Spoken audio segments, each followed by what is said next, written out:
Bonjour, merci beaucoup à tous et à tous d'être venus aussi nombreux pour nous écouter. Ismaël et moi parler, comme on a pu l'entendre, du pouvoir des récits, de pédagogie en extérieur, d'écologie et de désir.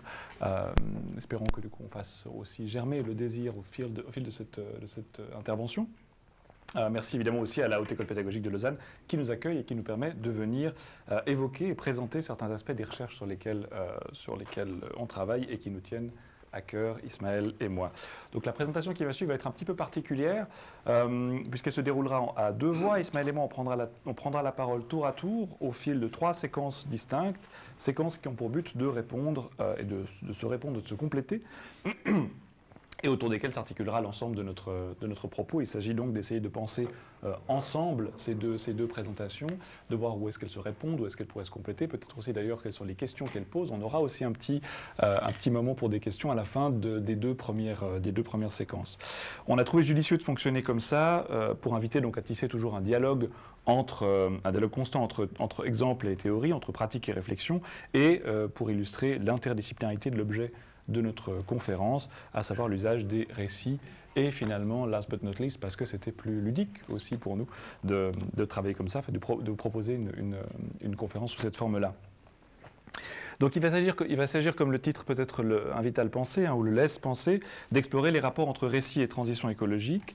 On sera amené à se demander, entre autres, en quoi l'art du récit peut nous aider à comprendre, à penser la catastrophe climatique, les bouleversements climatiques en cours. Premier axe, première perspective. Sous quel aspect les mécanismes de la narration peuvent nous servir d'outils pour agir en conséquence, et finalement, comment, en tant qu'enseignantes et enseignants ici réunis et réunis, favoriser la transmission de ces outils et la culture d'une sensibilité écologique auprès des nouvelles générations. Espérons évidemment que ce soit possible. Partant de là, par quel aspect saisir ce questionnement? C'est une des premières questions qu'on peut se poser. Peut-être en partant du constat bien connu de Naomi Oreskes, qui est cette... Si ça marche, j'espère que ça marche. Voilà, je vous ai juste mis ici un exemplaire de l'article, Scientific Consensus on Climate Change, qui est cet article qui est paru en 2004 dans la revue Science. Naomi Oreskes est une historienne des sciences que vous connaissez sans doute, une historienne des sciences qui enseigne à Harvard et qui s'est penchée pour la première fois sur un ensemble assez conséquent de papiers scientifiques en, je crois, 928 approximativement, pour vérifier s'il y avait effectivement un consensus scientifique de la part des scientifiques de diverses disciplines autour de cette question du bouleversement climatique. Réponse surprenante peut-être, mais ou pas. Oui, l'activité humaine, le constat de cet article, c'est que l'activité humaine a un impact sur les constantes géobiophysiques de la planète Terre, et on sait aujourd'hui que cet impact est plutôt dépréciateur, voire destructeur. Cet article, cependant, présente un intérêt crucial, et c'est peut-être le point de départ que je voulais vous proposer, c'est celui d'interroger, c'est qu'il désigne un objet, et cet objet, c'est le rapport que nous entretenons avec le monde. Il va s'agir donc de se demander qu'est-ce qui aujourd'hui, dans notre rapport à la Terre, a produit cet impact, a produit l'impact dont on a les conséquences sous les yeux, et de quoi la catastrophe climatique en cours est-elle plus largement le symptôme, peut-être le symptôme d'un certain rapport au monde que nous entretenons. Donc je vais peut-être, dans cette première partie en tout cas, évoquer plusieurs textes, plusieurs extraits de textes de philosophes et de poéticiens autour de cette question-là. C'est peut-être justement, partons de ce point de départ-là, c'est peut-être au philosophe Michel Serres que l'on doit l'avoir formulé le plus explicitement il y a 30 ans, cette modification, cette transformation de notre rapport au monde. C'est un extrait issu du Contrat naturel, qui est un livre qui a déjà, comme on peut le voir, 30 ans. Michel Serres nous dit, dans ses représentations, donc il interroge les représentations que nous avons de la Terre et du rapport que nous avons au monde, dans ces représentations que l'on espère désormais archaïques, les adversaires, le plus souvent, se battent à mort dans un espace abstrait où ils luttent seuls, sans marécage ni fleuve. C'est au début du livre, Michel Serres fait une description, la description d'un tableau de Goya dans laquelle il y a deux personnes qui se battent et qui s'enfoncent en même temps dans les sables mouvants. Et il utilise cette description pour illustrer le rapport que nous entretenons aujourd'hui à ces constantes géobiophysiques et à l'environnement. Michel Serres donc continue, « ôter le monde autour des combats, ne garder que les conflits ou les débats denses d'hommes, purs de choses, vous obtiendrez le théâtre sur les planches, la plupart de nos récits et des philosophies, l'histoire et la totalité des sciences sociales. Le spectacle intéressant que l'on appelle culturelle. Qui dit jamais où se battent le maître et l'esclave? Notre culture, c'est une phrase qu'on a soulignée parce qu'elle fera aussi des nombreux liens avec ce qu'on va dire, notre culture a horreur du monde. Le fleuve là menace, le fleuve là menace le pugnace, la terre, les eaux et le climat, le monde muet, les choses tacites placées là jadis comme décor autour des représentations ordinaires, tout cela qui n'intéressa jamais personne, brutalement sans crier gare, se met désormais en travers de nos manigances. Fait irruption dans notre culture qui n'en avait jamais formé l'idée que local et vague, cosmétique, la nature. Jadis local, telle rivière, tel marais, global maintenant, la planète Terre. Voilà un peu la citation sur laquelle nous pouvons nous baser pour commencer. Donc on voit bien, suivant cette citation, qu'avant d'être physique, biologique ou chimique, le problème est d'abord plus largement culturel. C'est ce qu'invite à penser ici Michel Serres. Au sein de notre manière de nous positionner dans le monde, notre rapport à la nature, aux fleuves, à la terre, aux eaux, se caractérise par au moins trois critères. D'abord l'effacement, un espace abstrait où il lutte seul, sans marécage ni fleuve. Le dégoût, notre culture a horreur du monde. Et l'oubli, jadis local, tel ou tel marais, global maintenant, la planète Terre. On a oublié, selon Michel Serres, ce rapport à la localité qu'on essaiera, je pense, de retrouver aussi dans la présentation d'Ismaël. Plus loin dans son texte, il fait une autre description. Michel Serres souligne à quel point les activités humaines en sont même venues à se substituer à une force naturelle. C'est bien ce qu'indique en passant la notion d'anthropocène, qui promeut l'être humain au rang d'aire géologique autonome et indépendante depuis 2002, depuis Paul Crutzen. Je lis rapidement aussi, le rapport de l'homme et du monde aujourd'hui le voilà, un acteur contractuel majeur de la communauté humaine, à l'orée du deuxième millénaire, pèse au moins 1/4 de milliard d'âmes, non en poids de chair, mais par ses réseaux croisés de relations et le nombre des objets-mondes dont il dispose. Il se comporte comme une mer. Il suffit d'observer la Terre par satellite la nuit pour y reconnaître ses grandes taches denses, le Japon, la mégapole d'Amérique du Nord-Est, de Baltimore à Montréal, cette cité Europe, troupeau énorme de monstres que Paris semble garder comme un berger de loin, et le cordon discontinu des dragons, Corée, Formose, Hong Kong, Singapour. Noyé en ces gigantesques masses, l'acteur individuel peut-il encore dire « je » alors que les groupes anciens si menus énoncent déjà un « nous » dérisoire et désuet. Donc la conséquence de cette progressive substitution est celle d'une rupture radicale, mais d'une rupture impossible. N'en déplaise peut-être aux transhumanistes, personne ne peut vivre totalement déconnecté de son milieu ou d'autrui. Nous restons, comme disait Aristote, des animaux sociaux, des vivants qui avons le logos ou le savoir en partage. On peut donc dire que la catastrophe climatique actuelle est la traduction et la conséquence d'une séparation entre la nature et la culture. Et dans le même temps, la catastrophe est le signe d'une pathologie qui est celle qui imprègne notre rapport au monde. Pathologie dont on commence à peine à découvrir les effets et dont peut-être l'éco-anxiété contemporaine est l'un des signes. Peut-être que vous allez voir quelque chose sur l'éco-anxiété cet après-midi avec Oriane, c'est possible aussi. On peut interpréter l'éco-anxiété comme un des signes, si on veut, de cette pathologie relationnelle au monde. Et cette pathologie, c'est un philosophe contemporain qui s'appelle Michael Fussell, qui l'appelle, ou il lui propose un nom, et ce nom c'est perte en monde. Nous souffrons d'une perte en monde, comme dit Michael Fussell. Nous faisons monde pour Fussell lorsque nous parvenons à nous rapporter à notre milieu de façon signifiante. Lorsque nos représentations, nos valeurs, nos actions se réfèrent à un système cohérent qui, en retour, produit du sens sur nous. Voilà ce que Michael Fussell propose d'appeler faire monde. Et on fait face à une perte en monde lorsque cette capacité fait défaut par définition.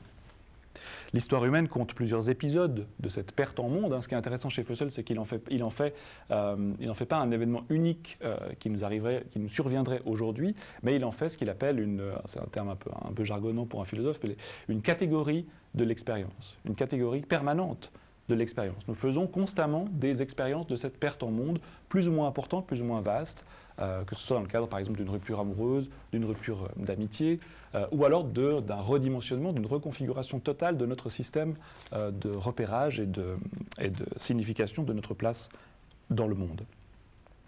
Plusieurs épisodes, je disais, de cette perte en monde, comme le remplacement du géocentrisme par l'héliocentrisme au XVIIe siècle, ou l'émergence au XVIe siècle, ou l'émergence de la théorie de l'évolution contre l'hypothèse créationniste, deux manières culturelles de perte en monde, deux modes de perte en monde. En effet, on ne se réfère pas de la même manière à son existence et à ses actions si on s'imagine descendre de Dieu ou du singe. Là, tout d'un coup, le système de représentation est complètement bouleversé. Donc c'est une récurrence pour Fussell dans l'histoire humaine. Petite citation. Dès lors, pour expliquer un peu justement ce que Fussell entend de ce livre très beau qui s'appelle « Critique de la raison apocalyptique », qui est aussi une sorte de référence un peu à Kant, comme ça. Dès lors qu'il cesse de figurer un ordre à l'intérieur duquel chaque individu trouve sa place et une justification à son existence, le monde désigne un horizon ouvert qui n'offre aucune garantie à celui qui s'y aventure. Et dès qu'il n'offre aucune garantie à celui qui s'y aventure, eh bien on est face à ce que Fussell propose d'appeler une perte en monde. Donc c'est bien à cet horizon sans garantie, inconnu, menaçant, que nous expose la catastrophe et les bouleversements climatiques aujourd'hui. Donc on peut dire que la perte en monde semble bien incarner un diagnostic, hein, on peut utiliser le terme de diagnostic, un diagnostic valable pour désigner aujourd'hui l'état de l'être humain dans son rapport au monde, dans son rapport au système Terre, dans son rapport plus largement au vivant. Mais heureusement, il y a de l'espoir. Si la situation climatique actuelle est la conséquence d'une certaine histoire de nos représentations du monde, celles-ci peuvent être critiquées et peut-être aussi transformées, travaillées et transformées. Comme souligne l'anthropologue Philippe Descola, que vous connaissez sans doute, l'opposition entre nature et culture, qui est en fait une sorte de traduction de cette séparation au plan anthropologique, cette séparation, ce qu'il appelle le naturalisme, est une séparation plutôt arbitraire. Descola dit dans Par-delà nature et culture, du coup la petite ligne à sauter, à cette fin, donc c'est dans l'introduction de son livre, à cette fin on devra d'abord montrer que l'opposition entre nature et culture ne possède pas l'universalité qu'on lui prête, non seulement parce qu'elle est dépourvue de sens pour tout autre que les modernes, pour tout autre que les occidentaux, que pour nous, mais aussi du fait qu'elle apparaît tardivement au cours du développement de la pensée occidentale elle-même. Donc c'est en admettant ce caractère tardif de cette interprétation du monde et peut-être aussi en acceptant son côté arbitraire qu'on peut qu'on peut s'engager à la transformer et à travailler dessus. Donc l'enjeu à ce niveau-là, hein, pour essayer de préciser quel serait l'enjeu de la culture, l'enjeu des récits, l'enjeu de l'histoire des représentations dans notre rapport à la durabilité ou à la transition écologique, cet enjeu nous pourrait en ce sens se résumer à la question comment refaire monde ? Comment enrayer, comment conjurer ce phénomène de perte en monde auquel nous faisons face selon le philosophe ? Comment renouer patiemment avec le rapport signifiant et incarné au fleuve, à la terre, au climat ? Au regard des disciplines des sciences humaines et des sciences naturelles, l'idée de durabilité invite donc au moins à trois aspects. D'abord, identifier les signes de cette perte en monde, enquêter sur leur origine, expliciter leur cause, ça c'est aussi le travail auquel peuvent s'atteler les historiens, expérimenter des formes de réconciliation et de réparation. On peut dire que du coup, l'un des enjeux principaux des sciences humaines vis-à-vis de la durabilité et de la transition écologique, c'est de proposer des formes, des modes de réconciliation, des manières de refaire monde, recréer un lien, retisser un lien avec le monde et avec le vivant, un lien auquel l'étude des récits peut participer. On en dira quelques mots tout à l'heure. Et c'est sans doute l'un des signes les plus parlants de cette perte en monde, c'est notre rapport à l'espace et au temps. Et j'ai été très rapide, je serai plus lent la prochaine fois, je vous promets, pendant la deuxième séquence. Je passe la parole à mon collègue Ismaël pour la séquence suivante. Alors, merci Colin. Je rebondis sur cette question de cette perte en monde, finalement du rapport qu'on peut tisser, et on va descendre cette fois-ci au niveau de la pratique scolaire et d'une pratique scolaire qui a le vent en poupe, hein, qui se développe assez rapidement ces derniers temps, donc l'enseignement en extérieur. Alors on parle très souvent de... Okay. Tu prends le micro. Donc on parle dans nos communications, dans toutes les conférences qu'on donne, qu'on a données jusqu'ici, moi-même ou d'autres collègues, de l'enseignement en extérieur comme une pédagogie du rapport au monde. Et puis, parce qu'on trouvait que c'était un slogan qui était comme ça, c'était bien communicant, jusqu'à ce que, évidemment, quelqu'un nous dise « D'accord, mais quel rapport et à quel monde ?» en fait, est-ce qu'on veut, pour quel type de rapport au monde, pour quel type de monde est-ce qu'on veut tisser un lien. Donc j'étais obligé de réfléchir à cette question et on va un peu dérouler ce raisonnement. En tous les cas, Colin a fait un bilan, disons, ou a dressé un cadre assez global. Moi, je vais revenir un petit peu sur des éléments plus scolaires, sur des constats un petit peu plus scolaires liés à notre population d'élèves, principalement d'adolescents, de préadolescents, voilà, peut-être pas les tout petits, mais ce que l'on peut constater aujourd'hui dans la période éducative que l'on traverse, c'est qu'on a quand même trois points qui influent d'une manière assez décisive sur le rapport au monde que peuvent avoir les élèves aujourd'hui. Alors le premier axe, ou disons le premier point, je reprends la notion de François Hartog, un historien qui a écrit un livre il y a une quinzaine d'années à peu près, qui s'appelle Régime d'historicité, et qui définit le rapport au temps qu'on a aujourd'hui, en particulier chez les jeunes, comme étant un temps du présentisme. C'est-à-dire qu'il n'y a plus de passé, ou il y a relativement peu de passé. Le passé est peu présent dans la vie des jeunes, et puis surtout, quelque part plus problématique, mais aussi problématique que ça, il n'y a plus de futur. Et alors on n'est pas dans une époque de punk, no future, et puis de manière assez créative, mais il y a vraiment comme ça un flou, une incapacité ou une incapacitation pour les jeunes à se projeter dans un futur plus ou moins proche ou éloigné.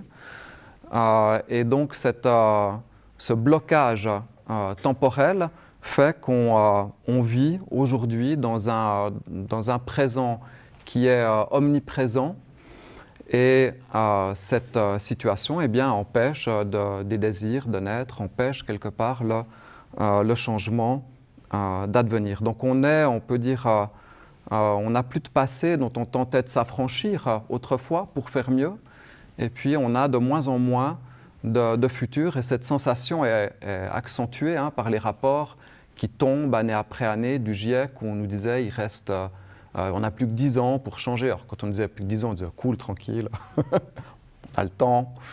Et puis 5 ans, 4 ans, 3 ans, et puis on se réjouit du rapport où on dira voilà, c'est fini, on n'a plus le temps. Bon, tout ça c'est de la com, un peu on sait que le compte à rebours est déjà fini depuis assez longtemps. Et finalement, les jeunes le savent aussi. Donc, il y a vraiment ce problème temporel. On a un deuxième problème qu'on constate d'une manière philosophique assez large, mais qu'on constate aussi d'une manière tout à fait terre-à-terre dans nos classes. C'est un rapport à l'accélération des rapports, à l'accélération des contacts, à l'accélération du temps, qui fait que dans une société où tout va toujours plus vite et va à une vitesse juste absolument faramineuse aujourd'hui, eh bien, construire des savoirs, construire une éducation, construire des valeurs, partager, discuter, tout ça, on sait que ça prend du temps. Et dans notre société ultra rapide aujourd'hui, eh bien, c'est très difficile. Cette accélération qui est caractérisée par les achats un peu compulsifs, on clique, on a, en gros, tout de suite. Vous voulez une chanson, vous l'avez à peu près immédiatement, vous ne devez plus faire comme quand on était punk, aller jusqu'à Berne, dans le magasin, dans les sous-sols, pour trouver le disque produit par une étiquette anglaise. Vous prenez une journée pour avoir un 45 tours. Aujourd'hui, c'est clic et vous l'avez. Et peut-être que vous n'avez pas trouvé très très bien, et donc vous allez écouter juste 1 minute et demie de ce morceau-là, puis passer à autre chose. Alors que quand vous partiez de la Chaux-de-Fonds pour aller à Berne en autostop, je dis vous allez l'écouter votre disque quand même pas mal de fois. Donc l'accélération, ce petit exemple du disque, j'improvise maintenant, comme ça je n'avais pas écrit, mais en fait, a un effet qui, là, est décrit par un sociologue qui est décédé l'année passée, Bernard Stiegler, qui dit, voilà, nous sommes passés, et globalement les jeunes sont passés d'une société qui était libidinale, donc une société fondée sur le désir, ce qui est tout à fait positif.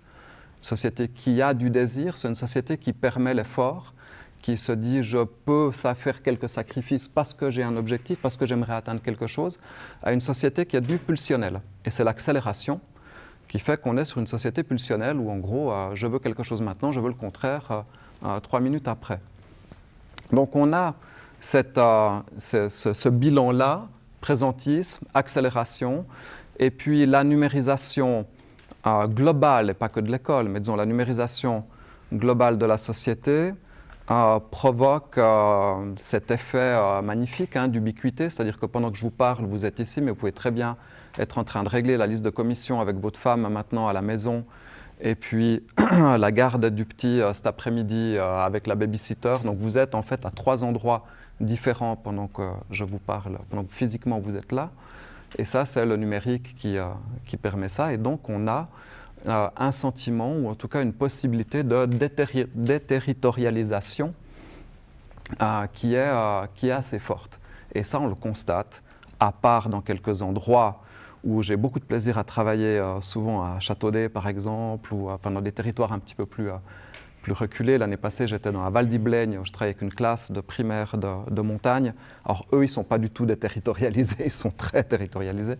Mais disons, dans les grandes agglomérations urbaines, on est quand même globalement dans cette situation-là où on a un territoire qui n'existe plus beaucoup, on ne sait plus exactement d'où on vient. Donc il y a une perte un petit peu de corporéité, d'être au monde, dans un endroit, et de le ressentir. Et ça, évidemment, ce bilan un petit peu noir, voilà, on le constate lorsqu'on enseigne en intérieur, mais on le constate de manière très très forte lorsque, évidemment, on enseigne en extérieur et où on demande aux élèves de sortir un petit peu de leur zone de confort et de se confronter à la matière. Eh bien, on voit que c'est très dur de faire des choses qui prennent du temps. Marcher, c'est très dur parce que ça va lentement. C'est très dur de désirer d'aller quelque part ou de désirer un lieu parce que finalement, on peut regarder la webcam, ça va aussi, on le voit, c'est bon. Et c'est très difficile de connaître un environnement, de connaître son environnement et de prendre le temps. Alors aujourd'hui, voilà, vous ne savez pas quel est cet arbre, prenez une application, plante Snap, et puis tchac, vous savez quel est cet arbre, c'est réglé. Enfin, vous avez l'information, vous ne le savez pas. Mais donc ce temps pour la formation, ce temps pour l'expérience, pour faire l'expérience du monde, eh bien, il est clairement un enjeu. Il est un enjeu parce qu'on a besoin de temps pédagogique aussi pour ça, pour générer ce que Hartmut Rosa, un sociologue allemand qui a écrit quelques très bons livres dernièrement, le dernier ne l'achetez pas, il n'est pas bon, mais tous les autres ils sont bons. Il avait un contrat avec son éditeur, il a juste dû ressortir un livre vu que les autres avaient bien marché, donc voilà. Mais Résonance est un livre comme ça, mais ça occupera vos traités. Et donc, il donne cette définition de la résonance. Il dit la résonance est un rapport cognitif, affectif et corporel au monde, dans lequel le sujet, d'une part, est touché par un fragment de monde, et où, d'autre part, il répond au monde en agissant concrètement sur lui, en éprouvant ainsi son efficacité. Et donc, dans le monde, de permettre aux élèves de se faire toucher par le monde, eh bien, ça prend du temps, ça demande des compétences spécifiques au niveau de l'enseignement, mais ça va aussi demander du temps pour leur permettre d'agir. Donc, avant de relancer Colin dans 2-3 minutes, je fais juste un petit excursus parce qu'on peut se dire, voilà, enseigner dehors, on a beaucoup de représentations autour. Est-ce qu'on arrive réellement à susciter une résonance au monde avec les élèves en allant faire des maths, une fiche de maths dans la cour de l'école? Donc, juste un petit passage autour de l'enseignement en extérieur. Donc, dans notre cadre théorique et pratique et de formation, on définit l'enseignement en extérieur par rapport à 3 types de rapports qu'on peut avoir au lieu. Et donc le premier type d'enseignement, on va dire de grande famille d'activités d'enseignement en extérieur, c'est justement aller faire des maths dehors, c'est construire un rapport instrumental au lieu, c'est-à-dire qu'on va utiliser l'extérieur pour nos objectifs scolaires, pour notre programme. Alors voilà, ça c'est la photo, on sort la classe, on sort les chaises et puis on fait ce qu'on ferait dedans, et bien simplement on s'aère et puis on va le faire dehors en écrivant par terre pour les tout petits. On fait des additions, ça vous pouvez le faire en classe, il n'y a pas de problème, mais vous pouvez le faire dehors aussi. Donc on utilise le lieu, comme aurait dit, comme c'était dit dans le texte avant, comme un décor. Voilà, on est vraiment dans cette dynamique-là. Alors ça peut être un très beau décor et puis on va essayer de travailler sur l'expérience vécue, le team building, le leadership. Donc là c'était c'était la salle de bain que j'avais avec une classe pendant une semaine à la montagne, donc on se lève assez vite.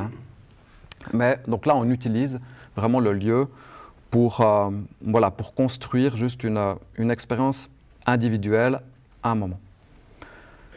Le deuxième rapport au lieu, c'est un rapport qui est investigatif, c'est celui qu'on pratique le plus généralement à l'école et qu'on a tous fait en sciences quand on est allé chercher des petites bêtes dehors et puis on les a mis dans un bocal en les arrachant à leur famille et puis on les a regardés comme ça avec une loupe, ce qu'on a tous fait.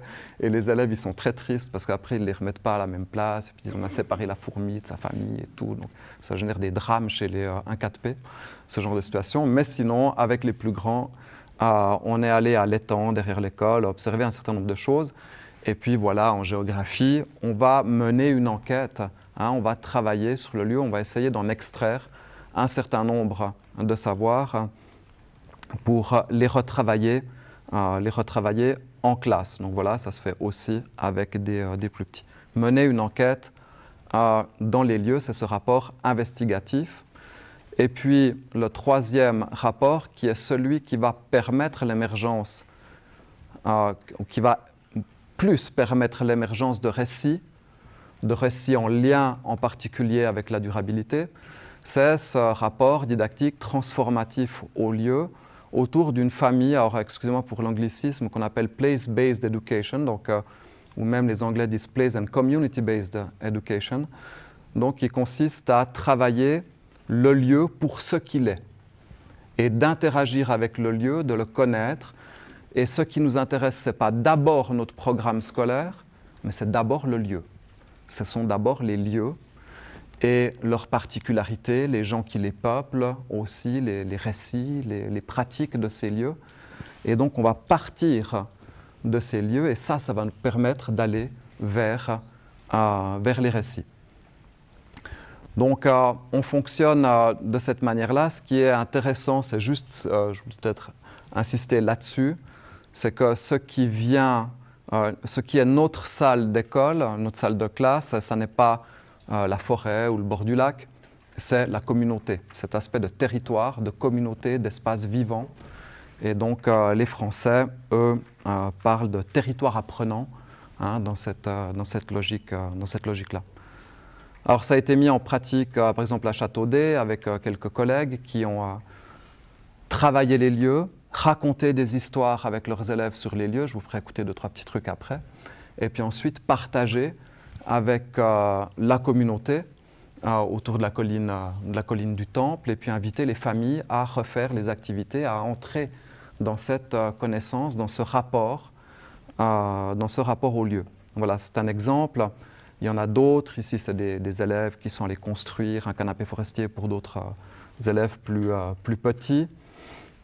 Ce qui nous intéresse, pour terminer, c'est vraiment, pour rebondir sur Faire Monde et te passer la parole, c'est l'idée d'amener les élèves à se penser dans le lieu, à se penser comme une partie de l'équation du lieu et puis pas juste à penser l'extérieur comme un décor sur lequel qu'on peut utiliser puis sur lequel on peut travailler, mais vraiment d'être dedans, de se faire toucher par ce lieu. Et cela implique évidemment de porter son attention est d'apprendre à porter son attention au monde. Et l'attention va être la suite de la réflexion qu'on va mener. Et je passe très rapidement la parole à Colin. Pourquoi est-ce qu'on s'intéresse aux récits? Parce que les récits ont cette capacité, ou peuvent avoir cette capacité, ce potentiel de faire lien, justement, d'articuler les choses les unes avec les autres, des choses qui, a priori, des expériences du monde, des phénomènes, qui, a priori, pourraient nous apparaître ou pourraient nous sembler tout à fait déconnectés. Parmi d'autres, un des philosophes et un des poéticiens qui a pensé à cette question-là, c'est Paul Ricoeur, qu'on cite effectivement beaucoup. On s'est fait la réflexion avec Ismaël tout à l'heure, qu'on cite un peu Ricoeur partout, sans doute aussi parce que la théorie est très modulable. Dans Temps et récit, Paul Ricoeur propose une définition, une explication de ce que c'est que le récit, ou ce qu'il appelle plutôt la mise en intrigue. En fait, Ricoeur reprend, lapsus intéressant, Ricoeur reprend en fait à Aristote cette idée de mise en récit, de mimésis, en fait, auquel il confère une vertu dynamique. La mimésis, c'est pas juste représenter quelque chose, mais c'est aussi donner un mouvement à quelque chose, donner un mouvement à notre rapport au monde, à notre rapport aux choses et aux êtres. L'intrigue du récit, dit Paul Ricoeur, prend ensemble et intègre dans une histoire entière et complète les événements multiples et dispersés, et ainsi schématise la signification intelligible qui s'attache au récit pris comme un tout. On est un petit peu dans cette phrase qui est issue du premier tome de Temps et récit, où il compare l'intrigue, la mise en intrigue et le récit historique. La question qu'il pose, c'est est-ce que dans toute histoire, il y a aussi une histoire? Est-ce que la distinction entre story et history en anglais? Ce que nous dit ici Ricoeur, c'est que le récit nous permet de faire sens des différents phénomènes qui nous adviennent de façon peut-être au préalable aléatoire. Et en ce sens, on peut dire que le récit, la mise au récit, permet d'apprivoiser l'inconnu, ou de faire sens de ce qu'on ne connaît pas, de s'orienter face aux aléas du hasard.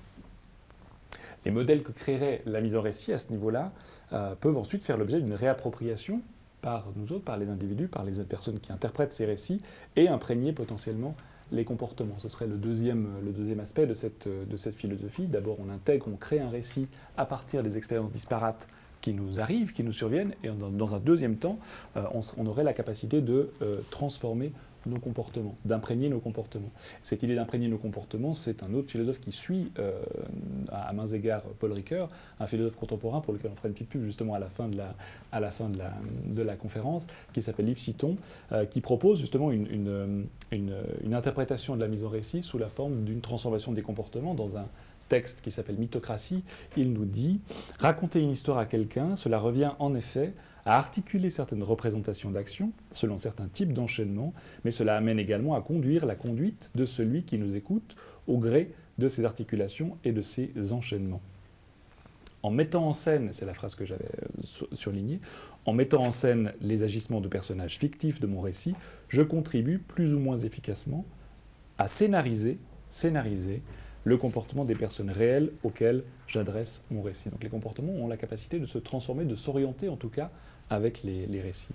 Si on résume la perspective de Ricoeur, la mise en récit serait une sorte de ressource cognitive qui nous permettrait de modéliser, de rendre signifiant et, ce faisant, d'orienter la conduite des lectrices et des lecteurs que nous sommes dans leur interprétation du monde.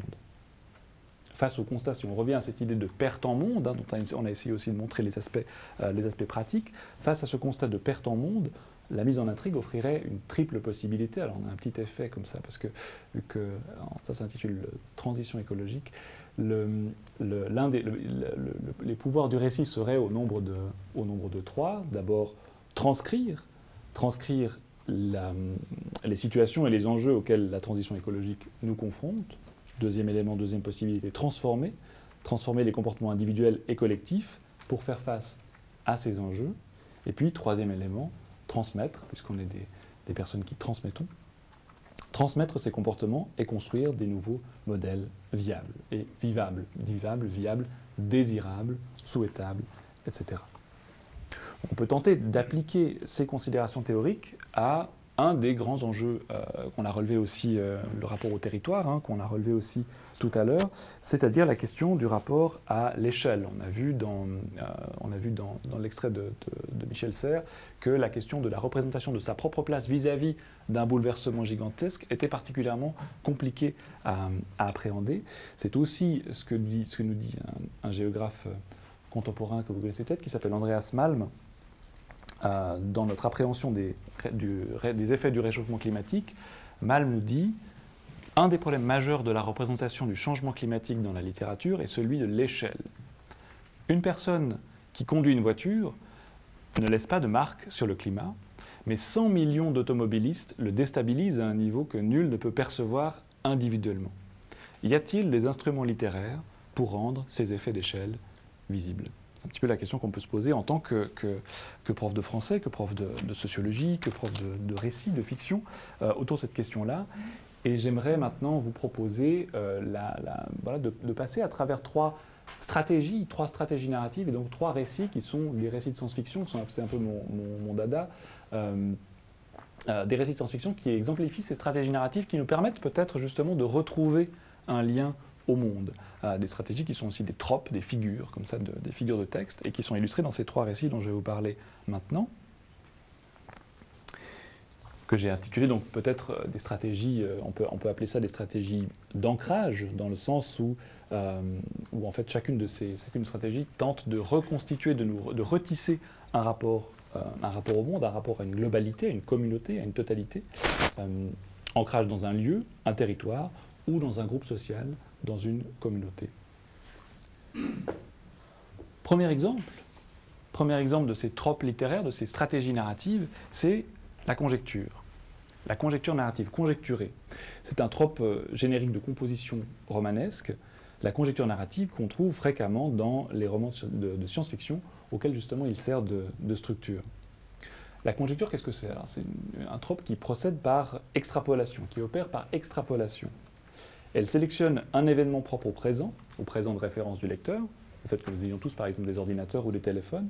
Elle sélectionne cet événement, souvent un élément technologique justement, et elle en étire les conséquences à travers le temps. Elle extrapole. Elle nous donne ensuite à envisager en tant que lectrice et lecteur une généralisation de ces conséquences à travers le temps, au travers d'un futur fictionnel, d'une image fictionnelle du futur, et au niveau d'une collectivité.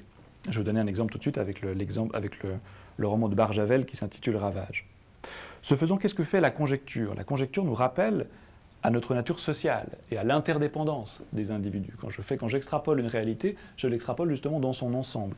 On verra peut-être, si on a le temps après, une citation de Marc Angenot dans laquelle il dit « Le propre de la science-fiction, c'est justement de créer une communauté, de créer un effet de communauté, un effet qu'on peut aussi appeler un effet monde. » Et cet effet monde, en fait, il est créé, il est produit en nous soumettant le temps d'une fiction à d'autres normes sociales, en expérimentant d'autres manières d'être, physiques, technologiques, etc.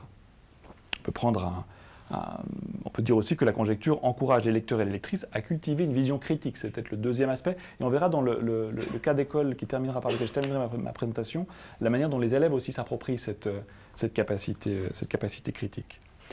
Le futur imaginaire qui est conjecturé produit donc un effet miroir et il nous pousse à évaluer notre propre présent à l'aune de ces évolutions ou de ces dérives possibles. Et peut-être d'ailleurs à le transformer. Premier exemple, donc c'est le roman Ravage de Barjavel. Je ferai passer les romans après, les exemples après. C'est un roman qui a été publié en 1942 et qui nous transporte en 2052. C'est le premier roman d'anticipation, si on veut, en France. La conjecture dépeint un monde totalement automatisé. Grâce à l'électricité, à la généralisation de l'électricité, l'humanité baigne dans le confort, puisque l'électricité donc, est gratuite, disponible et illimitée. Ça, c'est l'élément de base de la conjecture. Le progrès technologique est roi, mais survient alors une catastrophe inexpliquée, toute l'électricité s'arrête, et c'est la panique, les gens fuient les villes, ils meurent par milliers sur les routes, etc. Bien plus tard, les survivants créeront une nouvelle société qui s'apparente aux Ludites ou aux Mormons. On peut tracer des liens entre ces deux types de civilisations, c'est-à-dire résolument technocritique. Le roman de Barjavel, donc, peut se lire comme ce qu'on appellerait en histoire de l'art une vanité, hein, une sorte de memento mori, une critique de l'hubris humaine, de cette capacité à vouloir toujours dépasser, toujours progresser, toujours aller plus haut, quitte à se brûler les ailes comme Icare. Et dans son roman, une fois ramenés à la nécessité de subvenir à leurs besoins de façon autonome, les êtres limités que nous sommes prennent une nouvelle mesure de leur rapport au monde. C'est une des lectures qu'on peut faire de ce texte de Barjavel. Et je vous lis juste un petit extrait, ensuite je ferai passer le texte.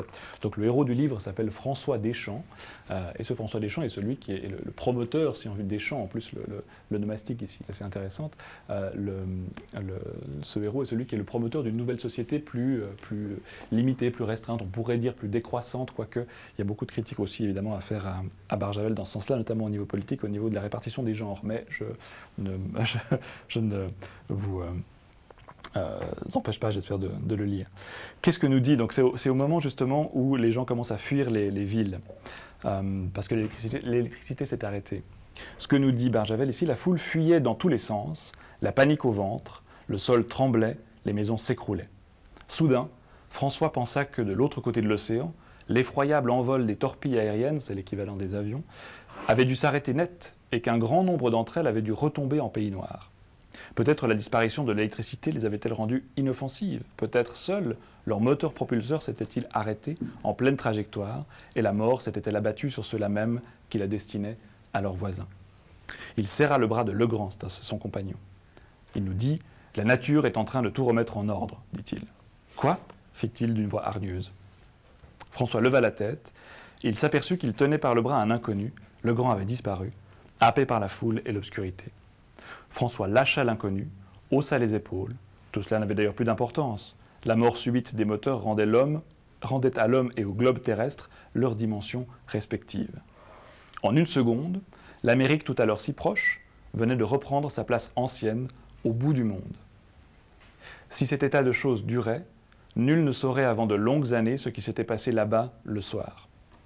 Chacun allait se retrouver dans un univers à la mesure de l'acuité de ses sens naturels, de la longueur de ses membres, de la force de ses muscles. L'empereur Robinson entrait dans la légende. La réalité, pour chaque Parisien, puisque l'intrigue se passe à Paris, se bornait désormais à sa maison, à sa rue, à sa ville. Donc on voit qu'ici, l'exemple de la conjecture nous permet aussi à quelque part de relativiser les distances qui sont les nôtres et de revenir, ce sera un peu l'une des clés de l'utopie qui est décrite à la fin de ce texte, l'une des clés de revenir à une mesure plus humaine. Seconde stratégie sur trois dont je voulais vous parler, c'est la question de la personnification. Et là, je vais vous parler d'un roman que personnellement j'ai découvert assez récemment et que j'ai adoré. Je pense qu'il fonctionnerait très très bien en classe, n'importe quelle classe en français, même s'il y a des passages assez durs. La seconde stratégie, donc, c'est la personnification. Cette figure consiste, on le sait sans doute, à prêter le langage à celles et ceux qui en sont habituellement et naturellement dépourvus, les objets inanimés, les végétaux ou les animaux. Cette figure est fréquente dans les contes ou les récits merveilleux de Marcel Aimé, des contes du chat perché, à Rudyard Kipling et le livre de la jungle. Elle nous permet donc d'entreapercevoir un monde dont l'être humain ne serait pas le centre incontournable, le seul qui possède la parole. Elle simule, la personnification, une distribution plus élargie, moins restrictive de la capacité à faire sens. Donner la parole à un non-humain, c'est aussi s'intéresser à un monde qui n'est pas le nôtre. Monde du chat, monde de l'éléphant, monde du chêne ou monde du marécage. On a vu que le marécage avait beaucoup d'importance aussi pour Michel Serres. C'est aussi une façon de défamiliariser notre regard sur ces êtres que Donna Haraway rangeait parmi les espèces compagnes. Donna Haraway parle, pour désigner les chats, les chiens, tous ces êtres qui nous entourent, les non-humains, entre guillemets, même si le terme est peut-être mal choisi, d'espèces compagnes. Ce faisant, le recours à cette figure, à la personnification, nous rappelle que la Terre est un espace que nous partageons avec d'autres que nous, et qui, s'ils pouvaient se faire entendre, protesteraient contre leur relégation au rang d'objet, ou pire, au rang de biens de consommation. Et donc je disais, parmi les romans récents qui, à mon sens, met à profit le plus intelligemment ces stratégies à des fins de conscientisation écologique, et antispéciste en particulier, on trouve le texte « Défaite des maîtres et possesseurs ». C'est un roman que vous connaissez peut-être, c'est un texte d'un écrivain français qui s'appelle Vincent Message, d'un roman assez court, qui raconte en fait quelque chose de très simple. Le récit est raconté par un extraterrestre, qui s'appelle Malo, Et à bout de ressources, sa civilisation a accosté la Terre, a abordé la Terre pour demander de l'aide. S'en est suivi dans l'histoire une guerre et puis une pandémie mortelle qui a été transmise aux humains, bien malgré eux, par les visiteurs de l'espace. Les survivants de notre espèce ont hérité d'une place bien particulière au sein de la société extraterrestre, maintenant en possession de la Terre. Cette place est justement résumée dans le 4e de couverture par Vincent Message. Il y a trois catégories d'hommes, nous dit Malo, dans cette nouvelle société. Ceux qui travaillent pour nous, ceux qui s'efforcent de nous tenir compagnie, et ceux que nous mangeons. Le roman de Vincent Message peut se lire donc comme une vaste réflexion sur la cause animale, ou plus exactement sur la cause humaine, qui devient la cause humaine en fait dans ce texte. La force de la personnification tient à ce qu'elle retourne dans ce roman le regard vers ceux qui d'habitude se considèrent comme supérieurs ou comme possesseurs, d'où le titre Défaite des maîtres et possesseurs. Les yeux de Malo replacent notre espèce au rang de celle que nous asservissons et que nous tuons. Habituellement pourvoyeurs du langage, et c'est ça qui est très fort, nous vivons cette fois-ci l'expérience de ceux auxquels le langage est confisqué, puisque les humains n'arrivent pas à se faire comprendre des extraterrestres qui les asservissent et qui les mangent. Et donc on a toute une réflexion antispéciste, mais qui est déplacée auprès des extraterrestres. Les êtres humains que nous croisons au fil de ce roman, attendant d'être abattus par exemple dans des hangars insalubres ou réduits à l'état de divertissement, suscitent une empathie d'autant plus forte chez le lecteur qu'elle se double d'un sentiment d'identification. C'est bien à une attention et à un dialogue interespèce, à un partage du monde commun que nous invite l'auteur dans ce récit. Et ce partage, justement, parce que Malo, en fait, au bout d'un moment, se prend d'amitié pour une de ces... Il sauve une humaine d'élevage pour en faire une humaine de compagnie. Et en fait, il se prend d'amitié pour cette humaine de compagnie. Et là, je vais vous lire juste le premier passage dans lequel il rencontre cette humaine de compagnie. Malo, en fait, travaille pour l'équivalent d'un institut, l'institut de l'égalité, si on veut, entre humains et extraterrestres. Il va visiter à un moment donné un abattoir, dont je vous fais gré de la description de l'abattoir, qui est un des moments assez durs, mais finalement qui est calqué entièrement sur les abattoirs aujourd'hui d'animaux d'élevage. Malo nous dit donc il voit celle qu'il appellera Iris tenter de s'échapper, et il la suit, et il finit par l'attraper. Sur sa peau brune, donc il parle d'Iris, sur sa peau brune, une maladie rongeuse éclatait en plaques irritées. Elle vient de s'échapper de l'élevage. Je me suis penché vers elle pour mieux voir, mais c'est moi qui me suis soudain retrouvé vu. Il y avait dans son regard écarquillé un tremblement de lumière liquide, si déchirant qu'il empêchait de regarder ses yeux. Une angoisse qui s'élevait muette, palpable, et en même temps une force. J'ai compris qu'elle s'attendait à ce que je sois venu l'achever. J'étais la mort au-dessus d'elle, le verdict, le point final. Elle croyait ça sûrement, ou le sentait. Mon ombre lui masquant le ciel, et puis plus rien. Si c'était ça l'histoire qui allait suivre, moi qui lève une matraque sur elle, moi qui me débarrasse du problème en lui fracassant le crâne, alors j'ai été pris de la volonté irréversible de ne pas raconter cette histoire, de ne pas suivre la pente. Elle n'ouvrait pas la bouche, mais ses yeux étaient là qui me parlaient un grand langage. Un langage qui serait durant ce langage commun, ce partage du langage, un grand langage. Sans me quitter une seconde, il me lançait l'adresse, posait questions, appelait réponse. Il disait « Si tu existes aussi, réponds. Si tu existes, réponds. » J'y repense aujourd'hui. Elle ne connaissait rien du monde. Tout autour de nous était lait, putride, la boue, les émanations du lisier, rien vraiment qui puisse faire envie, etc. etc. Et ensuite, il l'adopte et il tisse une amitié avec elle. Donc on peut vraiment voir dans ce passage aussi le reflet de rapports qu'on pourrait avoir avec des espèces compagnes, comme les appelle Donna Haraway. Dernier élément, dernière stratégie qu'on peut citer, c'est la miniaturisation. C'est une stratégie qui est aussi citée par Andreas Malm, que j'évoquais tout à l'heure. Donc le dernier trope, en fait, dans le descriptif comme ça, ou le catalogue de ces effets littéraires.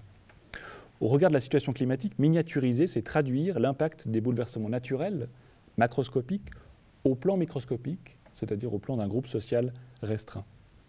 On trouve de nouveau ces stratégies assez fréquemment convoquées dans cette déclinaison de la science-fiction qu'on appelle le genre post-apocalyptique. Après la catastrophe, qu'est-ce qui se passe ? Eh bien, on examine les conséquences de la catastrophe sur un groupe restreint d'individus. Des récits comme La Route de Cormac McCarthy, que vous connaissez peut-être, ou La Mort de la Terre de Rosny Henné, plus tôt, Terminus Radieux d'Antoine Boldin, ce sont tous des récits qui qui exploitent cette stratégie. Autant d'exemples de cette tendance à la miniaturisation. Face à la fin du monde, un petit nombre d'individus est poussé à survivre, souvent au prix de grands sacrifices et au fil d'une destinée plus qu'incertaine. Tout usage de la miniaturisation n'est pas forcément fataliste ou misérabiliste, ça c'est intéressant de le souligner. Comme l'a très bien montré le critique français Jean-Paul Angélibert dans un livre qui s'appelle « Fabuler la fin du monde », c'est rigolo, le récit de catastrophe a systématiquement pour corollaire l'utopie. Qu'est-ce qui se passe? Lorsqu'on décrit une catastrophe, on détruit une société pour mieux appeler à son renouvellement, à sa renaissance sous une forme plus pure. La miniaturisation offre l'occasion, on peut dire, d'examiner une société dépouillée du superflu où transparaîtrait seulement l'importance de l'entraide, de la solidarité. Nombre de ces récits s'inscrivent aussi dans une veine moraliste, c'est le cas de La Route dont on parlait tout à l'heure. Et à titre d'exemple, dernier exemple que je citerai pendant cette présentation, on trouve dans Malville, qui est ce roman de Robert Merle que vous avez peut-être lu, en 1975, un petit groupe d'individus qui se retrouvent donc piégés dans la cave d'un château, je passerai les récits, suite à une explosion nucléaire. Et confrontés à la dévastation, ils sont contraints de réinventer leur vivre ensemble. J'ai presque terminé cette partie. Réinventer leur vivre ensemble. On peut lire donc ce roman assez ample comme un plaidoyer pour la démocratie et pour le respect de la parole de chacun. La plupart des grands passages de ce récit sont en fait des délibérations sur des nouvelles manières de vivre ensemble, sur des nouvelles normes à adopter collectivement, etc. L'amour libre, par exemple, à un moment donné, l'ensemble du groupe décide que l'amour libre est le plus stable, assurera à la communauté le plus de stabilité, et donc ils votent pour. Donc on a vraiment une expérimentation comme ça démocratique dans ce texte. Et c'est bien l'être en commun qui est célébré dans ces différentes parties du roman, qu'on peut considérer comme une expérimentation sociale ou un débat sur la meilleure forme de société possible et le droit de chacun à participer à son élaboration, puisque chacun des personnages dans ce récit est toujours issu d'une classe sociale distincte et différente. Il y a des ouvriers, il y a des intellectuels, il y a des bourgeois, notamment Emmanuel qui possède le château dans lequel il se réfugie, etc. Et on se retrouve donc ici avec Malville, proche de cet effet monde qu'on décrivait par la conjecture, mais centré sur un groupe d'individus, et on pourrait du coup parler plutôt d'effet de communauté. Je passe du coup ces petits récits. Donc ces brèves études de cas, dernière chose que je dirais par rapport à ça, auront prouvé, j'espère, l'intérêt qu'il y a à puiser dans la littérature des outils pour apprivoiser les défis cognitifs et représentationnels de la transition écologique. Il y a évidemment tout un corpus qui demande encore à être fait. C'est l'un des buts justement de l'observatoire qu'on évoquait tout à l'heure, créer des corpus qui répondraient à des questions spécifiques, la mobilité, le rapport au vivant, etc., etc. Quels sont les textes aujourd'hui ou dans le passé qui interrogent ces questions-là? Je passe les récits, ensuite je passe la parole à Ismaël. Voilà, je passe peut-être ici Barjavel de ce côté-ci. Les effets narratifs qui ont été décrits précédemment par Colin sont des leviers qu'on va utiliser. Donc dans l'enseignement en extérieur, on fait beaucoup de choses, mais là, c'est pour ça qu'on a choisi ce dialogue. C'est parce que finalement, dans certains dispositifs qu'on travaille dans les lieux, qu'on travaille en lien avec l'environnement et dans une perspective de durabilité, eh bien, on s'est retrouvé vraiment à faire un petit peu les mêmes choses, à utiliser un peu les mêmes auteurs, les mêmes concepts. Alors, je vais vous présenter des éléments qui sont moins centrés sur la lecture et plus, cette fois-ci, sur le processus d'écriture et le travail de l'écriture en extérieur à travers, disons, quatre éléments, l'attention, la narration, le territoire et la transformation. Alors, la première chose, peut-être pour commencer, c'est que si on souhaite construire, amener les élèves à écrire en extérieur, à prêter leur attention au monde, eh bien, il faut, je reprends la question du début, se dire quelle attention, quel type d'attention est-ce qu'on souhaite solliciter chez les élèves. Alors pour ça, on s'est trouvé avec Yves Citon dans les mains les deux. Et Yves Citon, d'ailleurs, qu'on aura en conférence tout bientôt. Yves Citon a travaillé dans un livre, ça vous fera beaucoup de livres à lire cet été, là. Préparez-vous, qui s'appelle Pour une écologie de l'attention, qui est un livre qui reprend un petit peu, qui prend à contre-pied d'autres ouvrages sur l'économie de l'attention, et Citon nous parle d'écologie de l'attention. C'est-à-dire qu'il part d'un constat qui est assez proche de celui qu'on a fait au début, mais qui dit aujourd'hui, la matière première, ou disons la ressource la plus précieuse au monde, ça n'est ni l'or, ni le gaz russe, ni autre chose. La ressource la plus importante, c'est l'attention. Et c'est bien pour cela que toute une série de compagnies aujourd'hui inventent des artefacts numériques en règle générale pour capter notre attention. Et lui, il parle vraiment d'envoûtement, hein, comme si on nous construisait des voûtes en dessus, et en dessus de pas seulement des jeunes, hein, on est aussi dedans. Et donc on prend notre attention et on la prend pour produire quelque chose avec de l'attention. Produire de la richesse, évidemment, pour nous, mais enfin, ça devient, une fois qu'on l'a capté, ça peut devenir une économie. Et ce qu'il dit, et ce que nous, on essaye de mettre en place dehors, et ce qu'on fera cet après-midi dehors, c'est de s'entraîner, d'entraîner nos élèves à travailler leur attention au monde, à prêter leur attention au monde, c'est-à-dire qu'ils la prêtent, ils la reprennent après, hein, et on ne leur demande pas de la donner. Donc, les régimes attentionnels sont très schématiquement, sont de quatre types. On a la projection, c'est ce qui a été illustré là, puis nous, on a mis en place vraiment des dispositifs qui amènent cette projection, cette pensée divergente et tout. Donc, c'est-à-dire que je mets mon attention, je focalise mon attention et je la transforme vers ce que pourrait être ce lieu. D'accord ? Je me projette, je fais attention à ce qui pourrait être en devenir. Donc, je sors un petit peu de moi. L'immersion, c'est le contraire. C'est que plutôt que de faire sortir mon attention et puis de la porter sur l'extérieur, je vais m'ouvrir tout grand, puis je vais faire rentrer l'extérieur en moi pour faire changer mon attention. Et cette fois-ci, je suis attentive à ce que le monde me fait à moi. Donc on a vraiment ces deux mouvements, sortir l'attention de soi, la porter, penser le futur, et puis d'être dans l'immersion, c'est-à-dire se laisser toucher, hein, c'est cette résonance dont parlait aussi Hartmut Rosa. Donc là, on a construit des dispositifs pratiques, concrets, qu'on met en place dehors avec les enfants de tout âge pour leur faire expérimenter ces régimes d'attention. On a deux autres types de régimes d'attention que nous ne travaillons pas en extérieur et qui sont souvent, dans l'éducation à la durabilité, suscités. C'est le régime d'alerte, et c'est ce dont on parlait avant, hein, le 10 ans, 5 ans, 3 ans, enfin voilà, on doit susciter un peu la peur quelque part. Et puis la fidélisation, c'est l'inverse de l'alerte qui, disons, suscite beaucoup de doutes, de craintes. La fidélisation, c'est croire à un discours salvateur, c'est suivre Elon Musk et ses inventions qui sauveront évidemment l'univers. Voilà, c'est un peu, on dirait, l'aspect technophile comme ça de la durabilité. Ces deux-là ne nous intéressent pas en extérieur, nous ne les travaillons pas.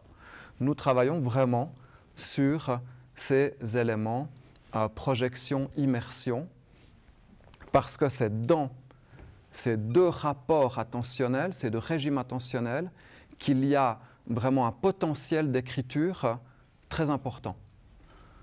Premier point, donc, l'attention et ces deux pôles entre lesquels on passe, pas qu'il y en a un qui est mieux que l'autre, hein, mais disons, ils nous permettent de décrire d'autres choses sur notre environnement.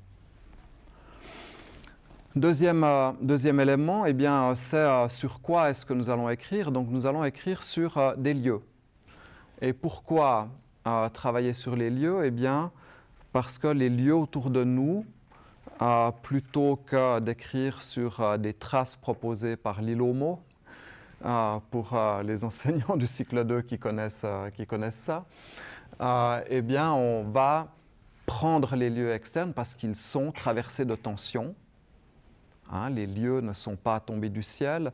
Là, un parc a été configuré, il y a eu des choix, on a décidé de le faire d'une manière ou d'une autre et ça a suscité évidemment un certain nombre de tensions. Les lieux sont concrets aussi, on peut les toucher, on peut les voir sous toutes sortes de points de vue, on peut les expérimenter, ils ont une odeur, ils ont des bruits, ils ont une texture que l'on peut expérimenter. Tous ces éléments vont nourrir notre capacité à écrire sur l'environnement, sur l'extérieur.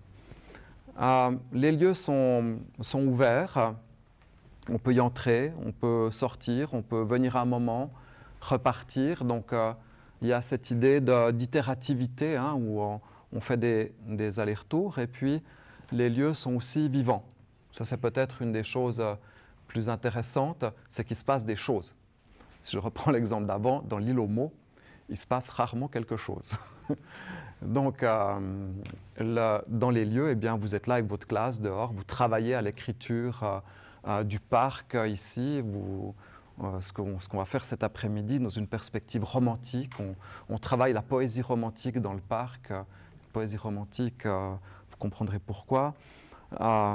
Et puis, il y a des animaux qui passent, il y a des humains qui passent, il y a des nuages qui passent, il y a toutes sortes de choses qui se passent. Et ça nourrit notre capacité à produire du récit, à produire des récits différents, parce qu'évidemment, ce vivant va être perçu différemment par tout le monde. Puis les lieux sont complexes, évidemment, entre les interactions, parce que tout ce vivant génère de la complexité. Ils sont questionnants aussi, parce qu'on ne comprend pas tout.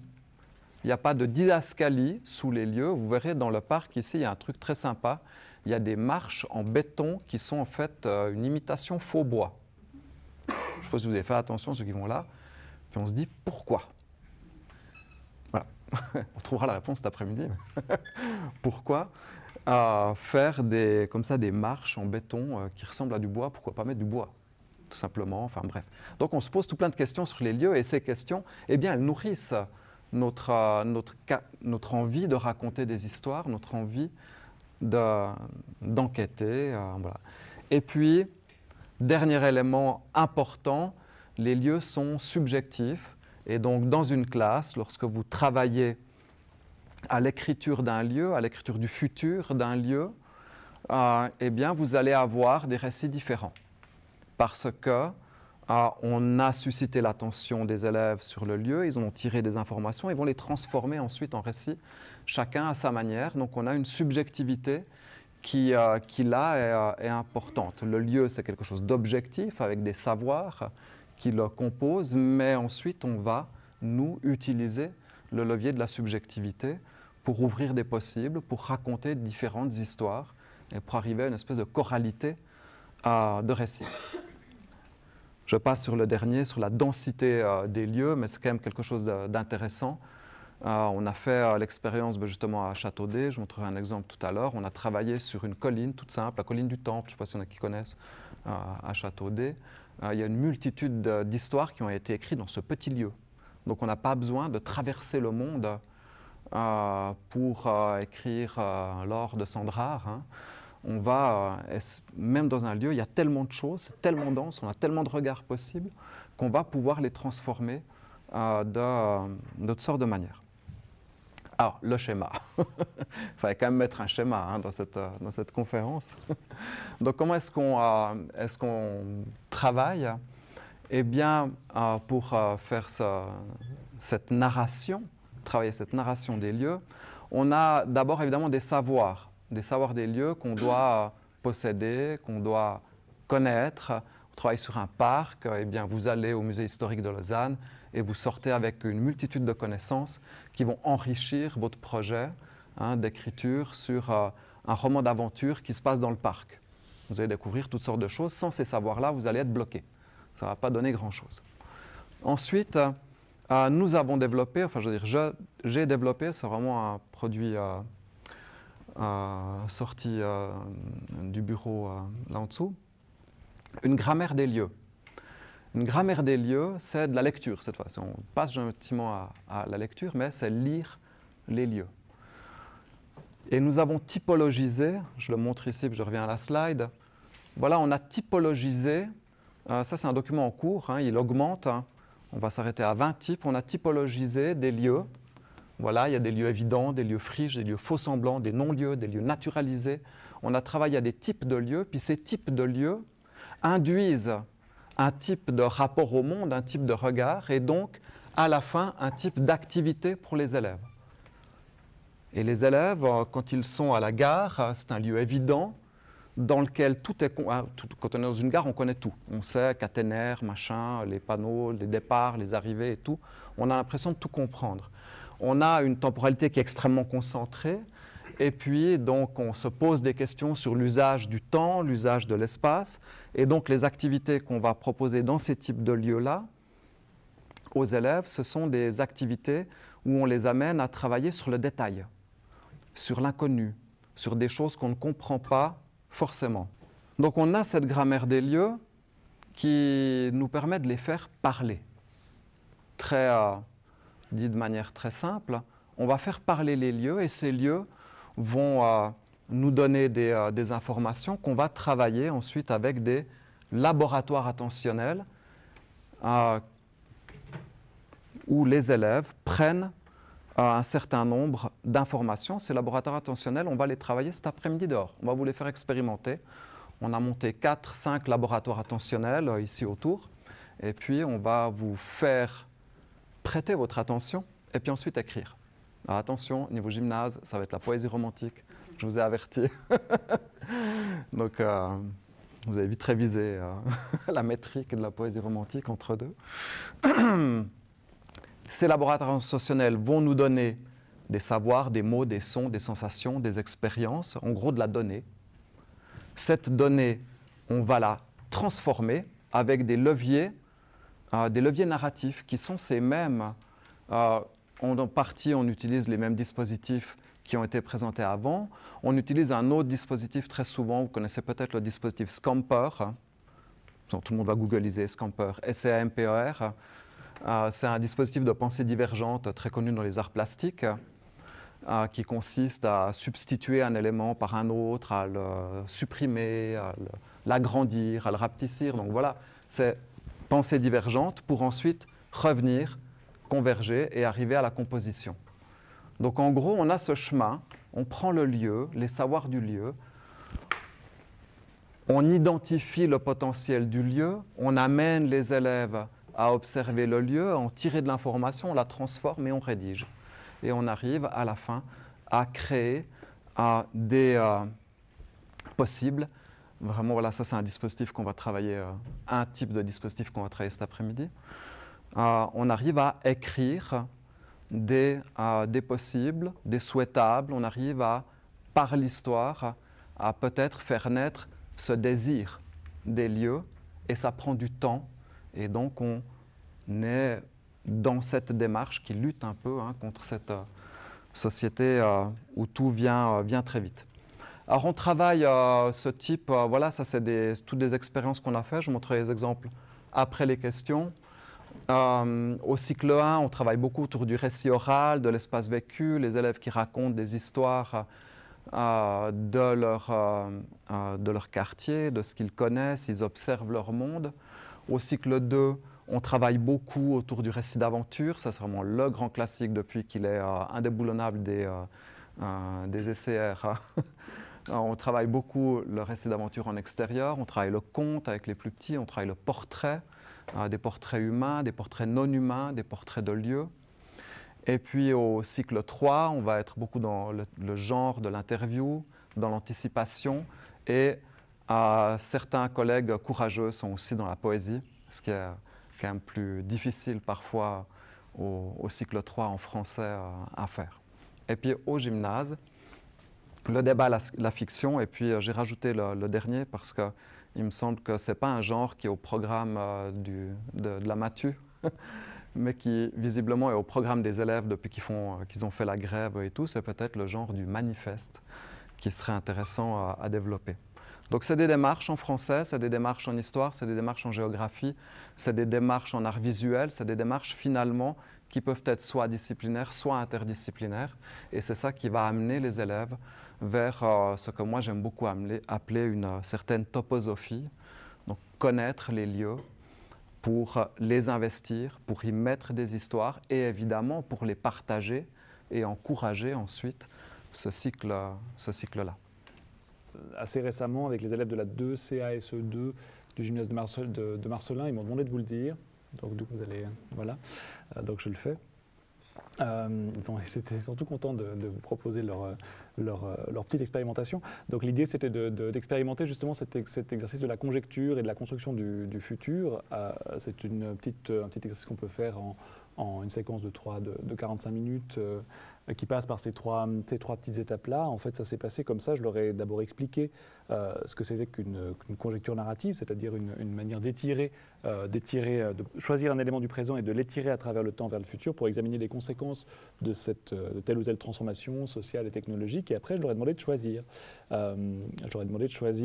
Quels étaient aujourd'hui les éléments de leur quotidien qui étaient particulièrement prégnants, et qui faisaient partie en fait de leur quotidien en termes de rapport, en termes de façonnement d'exercice.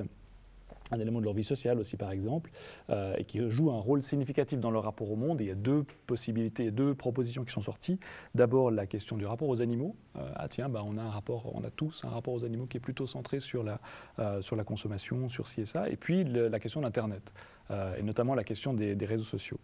Et à partir de là, du coup, je leur ai dit, ce serait quoi, à partir de ces deux éléments-là, ce serait quoi le bouleversement auquel vous pourriez penser, qui serait le plus marquant dans votre expérience de ces deux éléments. Et puis ce qui est ressorti, ce sont les deux énoncés suivants, sur la base donc, de l'hypothèse, toujours, de l'hypothèse de pensée. Et si les animaux se révoltaient, ça c'est la première chose, si l'ordre entre guillemets hiérarchique se renversait, à quoi ressemblerait la société? Le but était de voir dans quelle mesure est-ce que cette vision du futur qui était produite en commun, produite collectivement, nous interrogeait ou interrogeait aussi leur propre rapport, là pour le coup, à Internet et aux réseaux sociaux, et puis aux animaux. Le deuxième, donc, et si les animaux se révoltaient, et puis, et si Internet s'arrêtait. Là, du coup, c'est tout d'un coup une grande angoisse, mais il y a beaucoup de choses quand même intéressantes qui sont sorties. Donc l'idée, c'était de construire en commun un récit du futur, et puis de voir comment est-ce que cette vision nous interrogeait en retour. Et voilà ce qui est ressorti. Donc, premier élément, et si les animaux se retournaient contre nous, ce serait tellement stylé, dit Lisa, schéma inverse de la chaîne alimentaire vis-à-vis de la nourriture. C'était des mots-clés un peu comme ça qu'ils ont construits en commun. Chacune faisait une proposition et puis les autres disaient « ouais mais non, peut-être qu'on devrait plutôt écrire comme ça, ah oui tiens, etc. » Puis à la fin on composait un petit récit de cette hypothèse. Donc ce qu'on voit transparaître ici, c'est des éléments de description. Aussi dans ce petit passage, il y a ils prendraient le pouvoir sur les hommes, moins de bâtiments et plus de nature, c'était les animaux qui devenaient du coup le sommet de la chaîne hiérarchique sociale. Apocalypse animale, peut-être des lions qui traverseraient le gymnase. Ça, c'était aussi pour une vision plutôt poétique. Et puis des éléments aussi d'évaluation. La planète s'en porterait mieux ici, ils n'utiliseraient pas les voitures, ce serait mieux pour... et puis d'évaluation, donc pour l'être humain habitué à être supérieur, ça lui ferait tout drôle.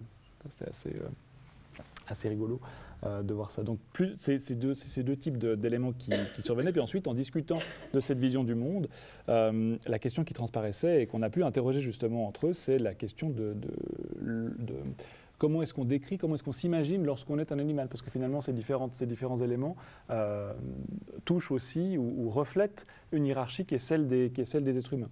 Et donc on s'est posé la question, mais finalement, est-ce qu'une société animale fonctionnerait exactement sur les mêmes bases que nous?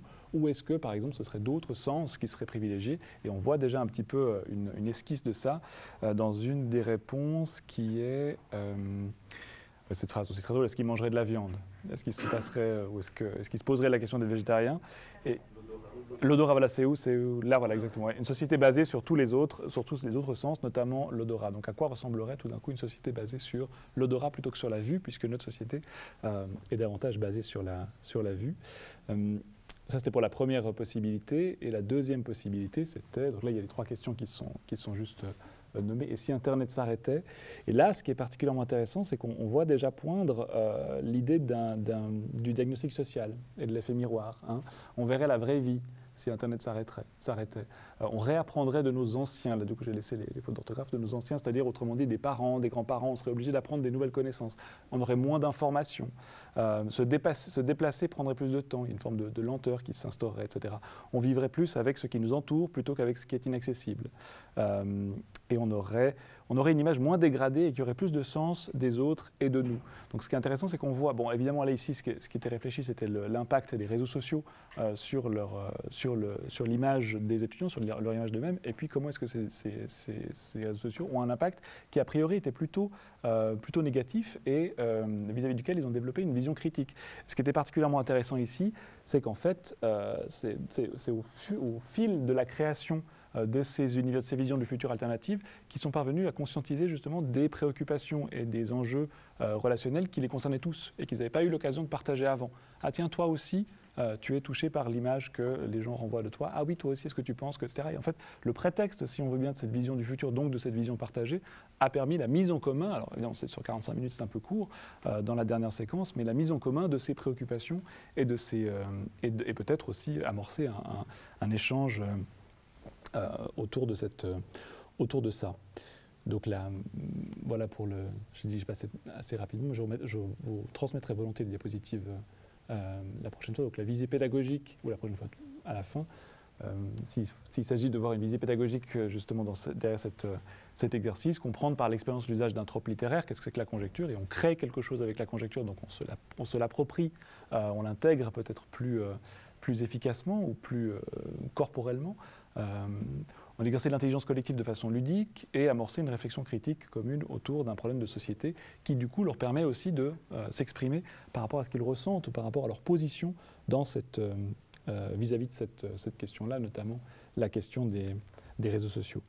Donc, en conclusion de ce petit exercice, on peut dire qu'une construction même sommaire d'un futur imaginaire de ce type-là permet de faire ressortir certains enjeux saillants, c'est exactement ce que fait la science-fiction, de notre rapport au monde contemporain, aux enjeux technologiques qui nous imprègnent. Et elle donne aussi, et ça c'est quelque chose que j'ai pu expérimenter dans la classe, elle donne confiance aux élèves dans leur capacité à imaginer un futur autre et à discuter, à débattre des visions, de ces visions du futur entre elles et eux.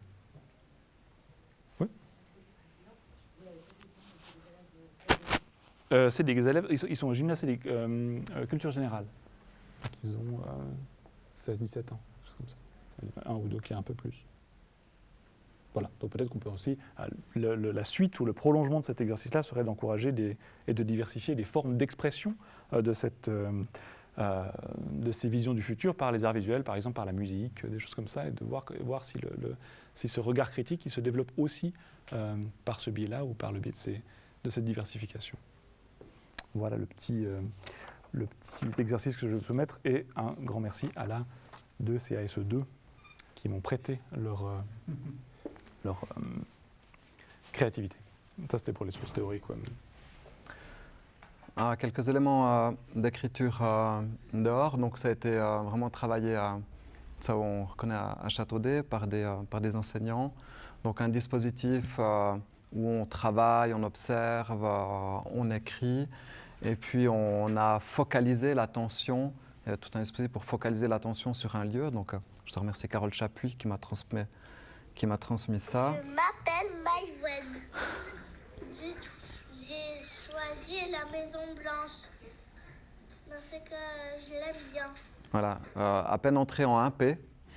Donc, travailler sur... Ça, c'était la touche de chouitude pour aujourd'hui. Mais voilà, les élèves de 1P qui essayent d'observer. Puis donc, on a récolté toutes sortes de traces. Et il y avait des QR codes. Ensuite, tout le monde pouvait aller écouter le choix de ces éléments dans l'environnement que les élèves avaient pris. Puis on travaillait. Puis avec les plus grands, ça a été d'autres éléments.